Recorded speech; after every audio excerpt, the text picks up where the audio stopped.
નમસ્કાર. આજના વિડીયોમાં તમારું સ્વાગત છે. આવનારી વનરક્ષકની પરીક્ષા માટે અગત્યના પ્રશ્નો આ વિડીયોમાં લીધેલા છે, જે આવનારી પરીક્ષામાં તમને ઉપયોગી બની રહે. આ ચેનલ લાઇક અને સબસ્ક્રાઈબ કરશો, જેથી દરેક વિડીયો તમારા સુધી પહોંચી શકે. પહેલો પ્રશ્ન છે, વેદાંતંગલ પક્ષી અભયારણ્ય અને કુંથનકુલમ પક્ષી અભયારણ્ય, જેને રામસર સ્થળો જાહેર કરવામાં આવ્યા હતા, તે કયા રાજ્યમાં આવેલું છે? તો વેદાંતંગલ પક્ષી અભયારણ્ય અને કુંથનકુલમ પક્ષી અભયારણ્ય, જે તમિલનાડુમાં આવેલું છે અને જેને રામસર સ્થળો જાહેર કરવામાં આવ્યા હતા. બીજો પ્રશ્ન છે, કઈ કંપનીએ બીજી પેઢીનું એટલે કે 2G ઇથેનોલ પ્લાન્ટ વિકસાવ્યો, જેનું તાજેતરમાં ઉદ્ઘાટન થયું? તો IOCL કંપનીએ 2G ઇથેનોલ પ્લાન્ટ વિકસાવ્યો, જેનું ઉદ્ઘાટન થયું છે. કયું રાજ્ય 10,000 એકરમાં વિશ્વનો સૌથી મોટો જંગલ સફારી પાર્ક બનાવી રહ્યું છે?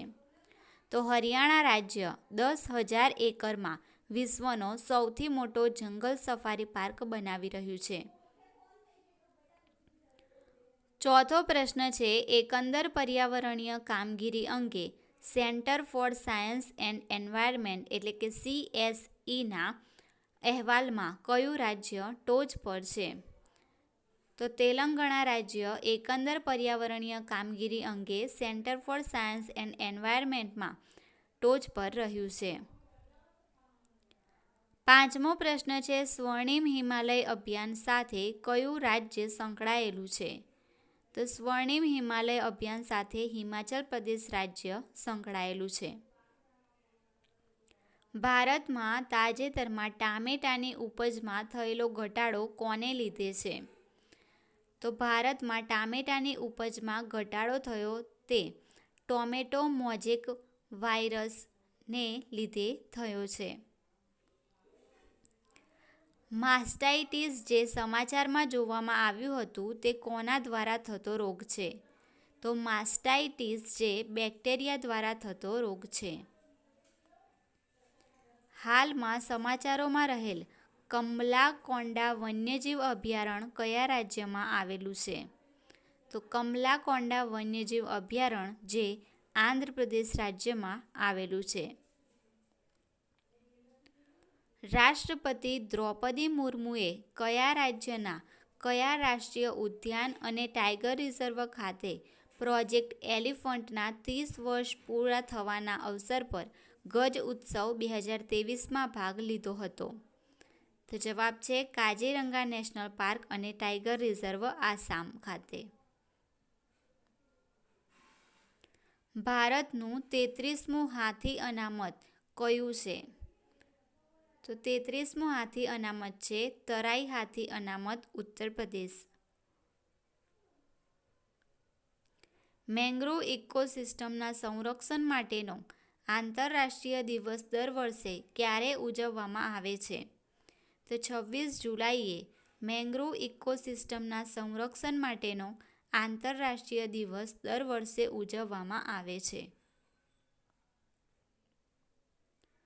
Commission for air quality management in NCR and adjoining areas એ ગ્રેડેડ રિસ્પોન્સ એક્શન પ્લાનના સુધારાની જાહેરાત કરી હતી, જે સમગ્ર રાષ્ટ્રીય રાજધાની ક્ષેત્રમાં ક્યારથી અમલમાં આવશે? તો 1 ઓક્ટોબર 2023થી. હાલમાં ચર્ચામાં રહેલ વિશ્વનો સૌથી મોટો પરમાફ્રોસ્ટ ખાડો, જેને બાટાગાયકા, બાટાગ અને બાગાટાયકા નામથી પણ ઓળખવામાં આવે છે, તે કયા દેશમાં આવેલો છે? તો વિશ્વનો સૌથી મોટો ખાડો પરમાફ્રોસ્ટ જે રશિયામાં છે. Wild life protection amendment bill 2021, જે વાઇલ્ડ લાઇફ પ્રોટેક્શન એક્ટ ખાલી જગ્યામાં સુધારો કરવા માંગે છે, જેથી વન્ય પ્રાણી સૃષ્ટિ અને વનસ્પતિની લુપ્તપ્રાય પ્રજાતિમાં આંતરરાષ્ટ્રીય વેપાર પર સંમેલનને વધુ સારી રીતે અમલમાં મૂકવામાં આવે તે જુલાઈ 2023માં લોકસભામાં પરિત કરવામાં આવ્યું છે. તે છે વાઇલ્ડ લાઇફ પ્રોટેક્શન એક્ટ 1972. જુલાઈ 2023માં બોમ્બે હાઈકોર્ટની ગોવા બેન્ચે ગોવા સરકારને કયા વન્યજીવ અભયારણ્યને વાઘ અનામત તરીકે સૂચિત કરવાનો નિર્દેશ આપ્યો છે? તો એ છે માદેઈ વન્યજીવ અભયારણ્ય. કોલસા મંત્રાલયે કયા વર્ષ સુધીમાં 100 મિલિયન ટન કોલસાને ગેસિફિકેશન કરવાનું લક્ષ્ય નક્કી કર્યું છે? તો 2030 સુધીમાં કોલસા મંત્રાલયે 100 મિલિયન ટન કોલસાને ગેસિફિકેશન કરવાનું લક્ષ્ય નક્કી કર્યું છે. કયા રાજ્યના અન્નામલાઈ ટાઈગર રિઝર્વ ખાતે શૂટ કરાયેલ હાથીની છબીને સિએના ડ્રોન ફોટો એવોર્ડ્સ 2023ની વાઇલ્ડ લાઇફ કેટેગરીમાં વિજેતા તરીકે ઉભરી આવી છે? તો તમિલનાડુના અનામલાઈ ટાઈગર રિઝર્વ ખાતે શૂટ કરાયેલ હાથીની છબીને સિએના ડ્રોન ફોટો એવોર્ડ 2023ની વાઇલ્ડ લાઇફ કેટેગરીમાં વિજેતા તરીકે ઉભરી આવી છે. BISએ કૃષિ ઉત્પાદનોમાંથી બનેલા વાસણો માટે સ્ટાન્ડર્ડ IS 18267 2023 બહાર પાડ્યા છે. BIS એ નેશનલ સ્ટાન્ડર્ડ બોડી છે જેના દ્વારા ખાલી જગ્યા સહાયિત છે. તો તે છે ગ્રાહક બાબતો, ખાદ્ય અને જાહેર વિતરણ મંત્રાલય. સસ્ટેનેબલ એવિએશન ફ્યુઅલનો ઉપયોગ કરીને ભારતને પ્રથમ કોમર્શિયલ પેસેન્જર ફ્લાઇટ ખાલી જગ્યાથી ખાલી જગ્યા સુધી સફળતાપૂર્વક ઉડાન ભરી હતી? તો પુણેથી દિલ્હી સુધી. યુનાઇટેડ નેશન્સ ફોરમ ઓન ફોરેસ્ટ્સનું 18મું સત્ર મે 2023 દરમિયાન ક્યાં યોજાયું હતું? તો United Nations forum on forest એટલે કે UNFF18નું 18મું સત્ર મે 2023માં ન્યૂયોર્ક ખાતે યોજાયું હતું. કયું શહેર ભારતનું પ્રથમ સૌર શહેર બનશે? તો ભારતનું પ્રથમ સૌર શહેર બનશે સાંચી. કયું રાજ્ય દેશમાં સૌ પ્રથમવાર જળ બજેટ અપનાવનાર રાજ્ય બન્યું?